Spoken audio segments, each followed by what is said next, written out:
The myth of the clean break.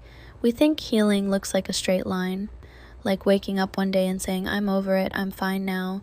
We expect closure to feel like a door slamming shut, like a chapter ending cleanly, like burning bridges and never looking back.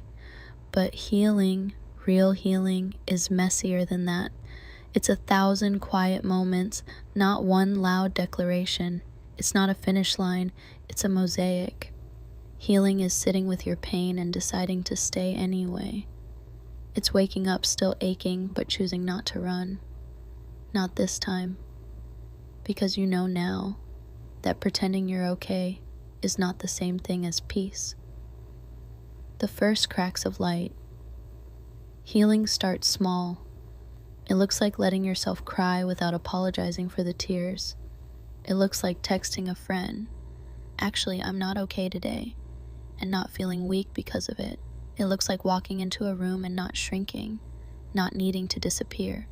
It looks like saying no and not justifying it. It looks like finally deleting that number, not out of rage, but out of quiet resolve. It looks like eating a full meal on a day you didn't want to exist. It looks like not checking their social media just to hurt yourself. Healing is rarely loud.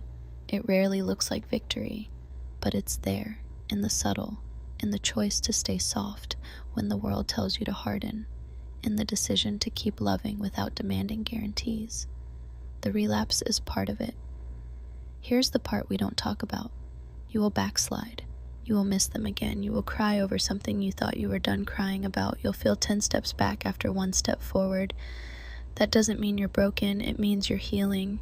Grief doesn't move in a straight line. Neither does growth. Some days you'll be triggered by a smell, a song, a random Tuesday, and it'll feel like you're drowning. But that's okay. You've learned how to swim through it now. You no longer fear your feelings. You know how to sit with them, invite them in, and let them pass. You've stopped treating pain like a failure. Because it isn't. It's just part of the process. The rebuilding. Healing looks like rebuilding a self you lost in the storm. It's remembering who you were before the world told you who to be. It's trying new things, not to fix yourself, but to rediscover yourself. It's learning how to speak kindly to the mirror.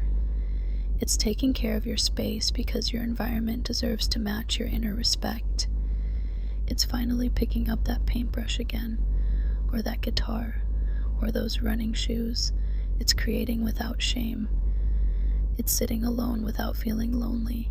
It's realizing that healing isn't becoming someone else. It's returning to who you were the whole time, beneath the wounds, beyond the defense mechanisms, behind the survival mode. It's unearthing, it's remembering, it's reclaiming. The confrontation. Healing doesn't mean forgetting, it means confronting. It's staring at the wound without flinching. It's writing letters you never send. It's forgiving people who never apologized. It's apologizing to the version of you who waited so long to be chosen. It's learning to say, this happened, and it mattered, but it no longer defines me. You start to understand that healing isn't pretending it didn't happen. It's realizing you're more than what happened. It's releasing the need for revenge, for validation, for closure from someone who never gave it to you. Because now you can give that to yourself.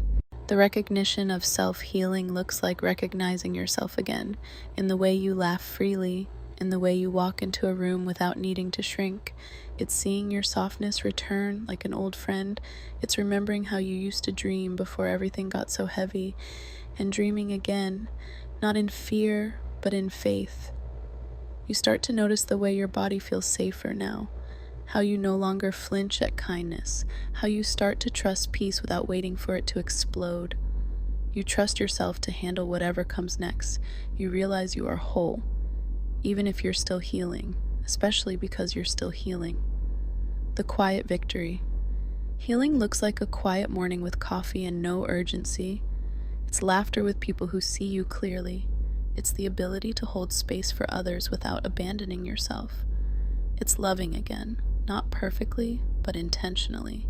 It's no longer rushing to fix every uncomfortable moment. It's breathing through the awkward, the silence, the tension, It's trusting that everything doesn't have to be okay for you to be okay. It's realizing that joy isn't the opposite of pain. It's what you find when you allow both to exist. The new way forward. Healing looks like creating a new path, not because you have to prove anything, but because you finally can. It's stepping forward even if your voice shakes. It's letting go of timelines, of expectations, of the version of healing you thought you needed. It's choosing your peace over your performance. It's living in a way that feels good in your body, not just on paper. Healing is choosing yourself, not once, not twice, but every single day. And every time you do, you become more of who you were meant to be. Not perfect, not unscarred, but real and radiant. A love letter to the one still healing, to the version of you still healing. I see you. You are not behind. You are not broken. You are in process, and process is sacred. Some days will feel like defeat. Others will feel like peace. Both belong. Do not measure your progress by how little you hurt. Measure it by how much more gently you treat yourself when you do. Healing isn't about never breaking again. It's about knowing how to put yourself back together. And you are learning every single day. Be proud of that, of how far you've come, of the way you keep showing up. Because this is what healing actually looks like. Messy, honest, slow, soft, and worth every second.